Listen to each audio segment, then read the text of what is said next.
And now coming back to the demo, देखिए ये है पानी, इसका मतलब है this is very clear water and it shows clarity and this is how we are born. हमारे अंदर कोई फ्लॉ नहीं होता, कोई दिक्कत नहीं होती, हम बिल्कुल साफ होते हैं, हमारे अंदर कोई अवगुण नहीं होता। लेकिन देन लाइफ हैपेंस। आपको कोई कहता है कि आप छोटे हो, कोई कहता है कि आप मोटे हो, कोई कहता है कि आपसे हो नहीं सकता, कोई कहता है कि आपका लेवल नहीं है, कोई ये भी तक भी कह देता है कि ये आपके बस की बात नहीं है, कोई कहता है कि आपसे कभी नहीं हो पाएगा। फिर कोई रिस्पॉन्सिबिलिटी के चलते, किसी सिचुएशन के चलते, किसी सर्कमस्टांस के चलते आपके अंदर नेगेटिविटी भरती रहती है और उस क्लियर सॉल्यूशन से आप एक बिल्कुल ही डार्क सॉल्यूशन यानी कि आप पॉजिटिविटी से नेगेटिविटी की ओर चले जाते हैं and then you become really really negative और आपके अंदर जो सेल्फ टॉक्स है, आपकी जो कॉन्फिडेंस है वो कंप्लीटली डिस्ट्रॉय हो जाता है और आप पॉजिटिव से नेगेटिव की ओर चले जाते हैं एंड देन लोग क्विट कर जाते हैं, उनको लगता है कि मेरे से नहीं हो पाएगा एंड देन आई लीव। लेकिन फिर कुछ सक्सेसफुल लोग होते हैं, फिर कुछ हिम्मती लोग होते हैं जो कि नेगेटिविटी को खत्म करने के बारे में सोचते हैं और वे पॉजिटिविटी से ऐसा करते हैं। तो पॉजिटिविटी ये तो बहुत ही सिंपल टर्म लगी। फिर लोग क्या करते हैं, जो एवरेज लोग होते हैं, जो नॉर्मल होते हैं, वे पॉजिटिविटी ऐड करने की सोचते हैं। वे थोड़ी पॉजिटिविटी ऐड करी, थोड़ा सा तो सॉल्यूशन क्लियर हुआ, थोड़ा सा तो उनके अंदर पॉजिटिविटी आई, लेकिन अब भी जो आपके अंदर का जो आपका नेचर है वो अब भी नेगेटिव हो, वो अभी डार्क है। थोड़ी आप और ऐड करते हो और ऐसे ऐसे करते करते आप थक जाते हो, लेकिन आप अपना और पावर लगाते हो और इस बार आप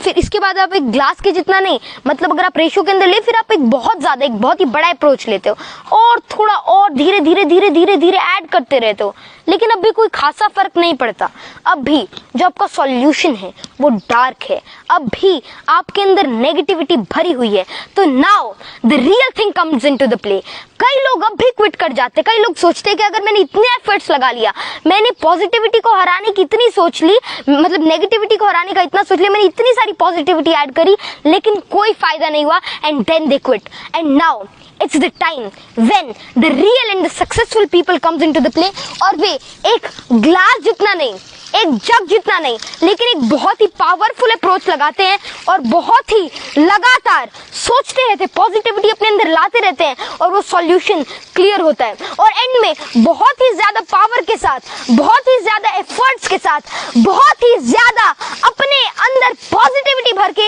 एक ऐसे लेवल पर पहुंच जाते हैं, एक ऐसे मुकाम पर पहुंच जाते हैं कि उनके अंदर नेगेटिविटी का एक भी कण, एक भी एटम नहीं बचता, आप उसको इसके कह सकते हैं, और वे नेगेटिविटी को कंप्लीटली डिस्ट्रॉय कर लेते हैं और कंप्लीट पॉजिटिव एप्टीट्यूड और एटीट्यूड को अपना लेते हैं। तो this is what successful people do. तो आपको समझ ही आ गया होगा कि सक्सेसफुल पीपल और नॉर्मल पीपल के बीच में क्या डिफरेंस होता है। सक्सेसफुल लोग पॉजिटिविटी को कभी भी नहीं छोड़ते, जो नॉर्मल लोग होते हैं वे थोड़ा पॉजिटिविटी ऐड करने के बाद रुक जाते हैं, थम जाते हैं, थक जाते हैं, लेकिन जो असली सक्सेसफुल लोग होते हैं वो पॉजिटिविटी को कभी भी नहीं छोड़ते, because positive thinking, positive aptitude is not what you have to do sometime। थोड़ा सा ऐड करना कभी कभार के बराबर है, लेकिन आपको पॉजिटिविटी को हर एक सेकंड के अंदर, हर एक टाइम के अंदर आपको अपने अंदर फिल करते रहना है और आपको पॉजिटिविटी का हाथ कभी भी नहीं छोड़ना, क्योंकि अगर आप पॉजिटिविटी को छोड़ देते हैं फिर आप क्विट करते हैं। और ऐसे कई और चीजें, तो गया डेमो। अगर मैं आपको थोड़ा और बताऊं तो पॉजिटिव अगर हमको रहना है, अगर हमको सक्सेसफुल बनना है, तो हमें थोड़ी बहुत और चीजें को अभी याद में रखना होगा। जैसे कि लोग आलोचनाओं से, किसी की बात से, किसी के ताने से, किसी के सरकाज़म से, किसी के काउंटर अप्रोच से थक जाते हैं, डर जाते हैं और वे अपने गोल को पीछे छोड़ देते हैं। वे भूल जाते हैं कि मेरे को क्या करना है और वे नेगेटिविटी के अंदर चले जाते हैं, दे क्विट। जो उनका गोल होता है वे उसको नहीं अचीव करते। लेकिन जब आपके अंदर पॉजिटिविटी भरी हुई होती है तब ऐसा कोई भी ख्याल आपके मन के अंदर नहीं आता, and then you achieve whatever you can, then you can achieve your potential, your prodigy and even your talent। तो